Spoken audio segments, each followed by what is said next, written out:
Assalamualaikum warahmatullahi wabarakatuh. Salam sejahtera untuk kita semua. Saya, Dr. Meiti Aryana, spesialis jantung pembuluh darah konsultan, mengajak teman-teman untuk mempersiapkan diri untuk ujian akhir kelulusan spesialis jantung dan pembuluh darah dengan mengerjakan contoh soal berikut ini. Seorang laki-laki usia 50 tahun datang untuk evaluasi akhir dari program rehabilitasi kardiovaskular fase 1 dengan treadmill setelah tindakan CABG. Obat rutin yang diminum bisoprolol 1 kali 5 mg, atorvastatin 1 kali 40 mg, ramipril 1 kali 10 mg, dan asbilate 1 kali 80 mg. Pertanyaan pertama, jelaskan bagaimana melakukan persiapan evaluasi program evaluasi rehabilitasi kardiovaskular fase 2 dengan treadmill, kemudian interpretasikan dengan lengkap hasil treadmill pasien. Terakhir, buatlah persiapan latihan pasien di rumah berdasarkan hasil treadmill tersebut. Berikut ini adalah hasil bacaan treadmill tes pasien. Menjawab pertanyaan pertama, yaitu menjelaskan bagaimana melakukan persiapan evaluasi program evaluasi rehabilitasi kardiovaskular fase 2 dengan treadmill. Pertama, kita lakukan entry test, bisa dengan treadmill atau ergocycle atau 6 minutes walking test bila pasien tidak bisa treadmill atau ergocycle. Hasil entry test dapat digunakan untuk menentukan stratifikasi risiko rehabilitasi pasien yang nantinya dapat menjadi panduan persiapan latihan pasien di rumah atau outpatient. Dalam persiapan uji hati jantung, pertama, tujuan atau indikasi pemeriksaan harus diketahui dengan jelas oleh pasien dan penerima rujukan yang akan melakukan ULC. Bila perlu, dokter yang merujuk dihubungi untuk mendapat informasi yang diperlukan. Kedua, subjek diberikan penjelasan yang memadai tentang maksud, manfaat, risiko, alternatif, pemeriksaan, tata cara pemeriksaan dilakukan, gejala dan keluhan untuk menghentikan ULC dan kapan laporan hasil pemeriksaan akan disampaikan. Ketiga, istirahat yang cukup pada malam sebelumnya. Dan keempat, tidak makan berat, minum alkohol, minum kopi, merokok minimal 2 jam sebelum ULC. Kelima, apabila ULC yang dilakukan bertujuan diagnostik penyakit jantung koroner dan diharapkan laju jantung mencapai maksimal atau melewati submaksimal atau untuk memprovokasi timbulnya aritmia, maka obat-obatan yang menghambat laju jantung menutupi munculnya gambaran iskemia, obat-obat yang menekan timbulnya aritmia dapat dihentikan minimal 24 jam bila hal tersebut memungkinkan dan tidak berbahaya untuk subjek. Keenam, apabila ULC yang dilakukan bertujuan untuk menilai kapasitas fungsional atau menilai efek pengobatan atau intervensi, maka obat-obatan rutin dapat tetap dilanjutkan, namun daftar obat yang dikonsumsi harus ada dan dicatat beserta dosisnya. Ketujuh, pasien berpakaian dan beralas kaki yang nyaman.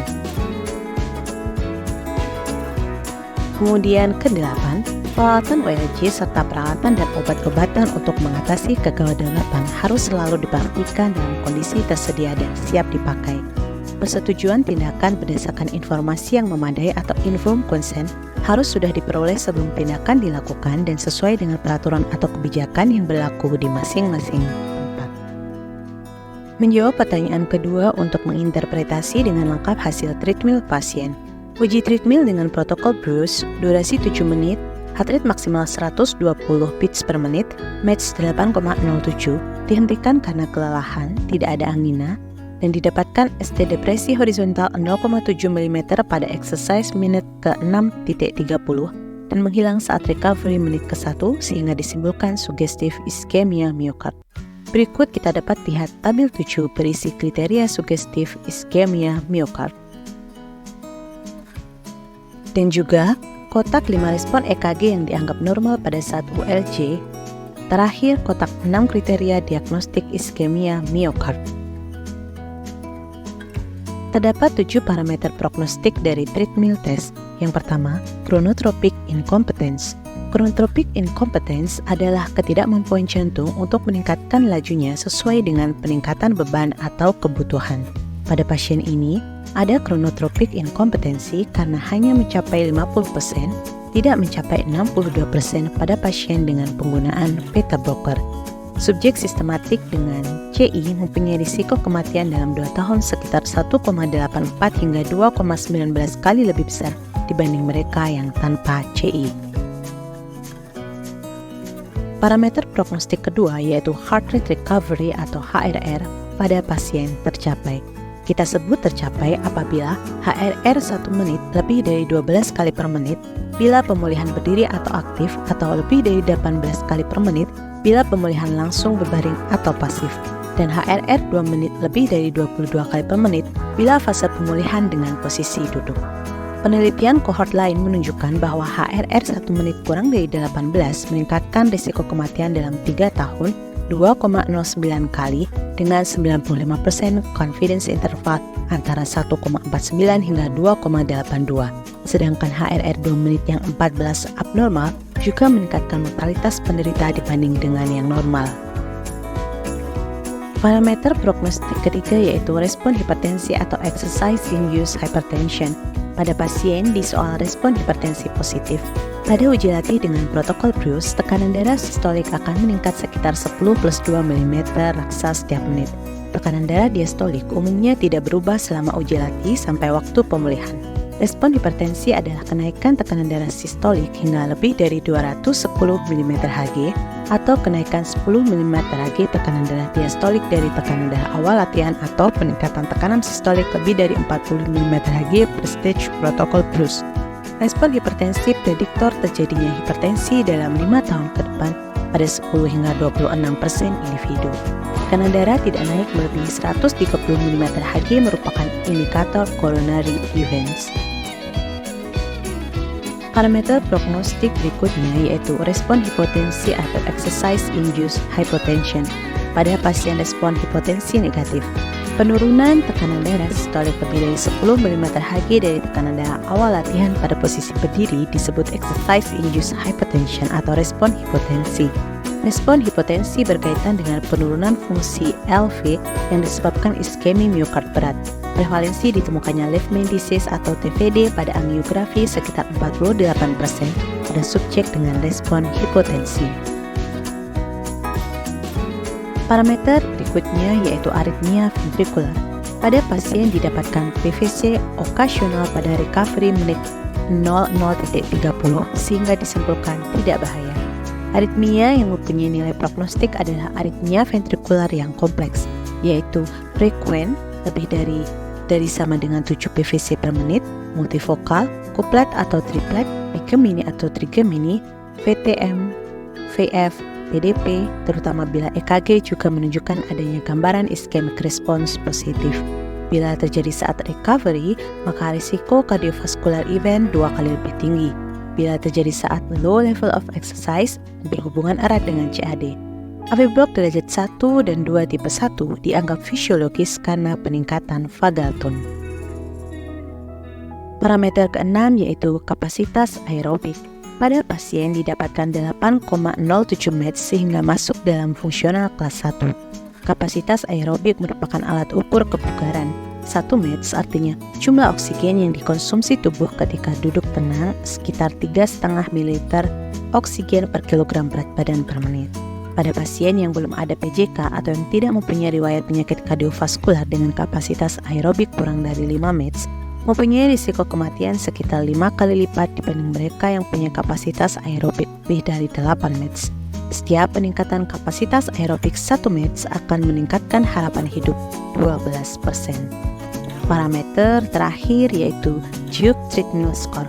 Pada pasien didapatkan DTS 3,5 yang berarti moderate risk untuk terjadi kardiovaskular event di masa depan dengan survival 5 tahun sebesar 91% sesuai tabel yang tertera.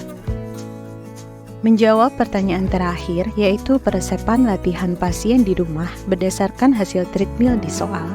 Peresepan latihan menggunakan prinsip FITT-VP yaitu frekuensi, intensity, time, type, volume, dan progression. Frekuensi merupakan ukuran seberapa sering latihan dilakukan dalam 1 minggu. Penentuan frekuensi latihan berdasarkan manfaat dari terapi latihan yang hanya bisa dicapai jika dilakukan dalam jangka waktu panjang dan secara reguler. Frekuensi dianjurkan sebanyak 3 hingga 5 kali per minggu.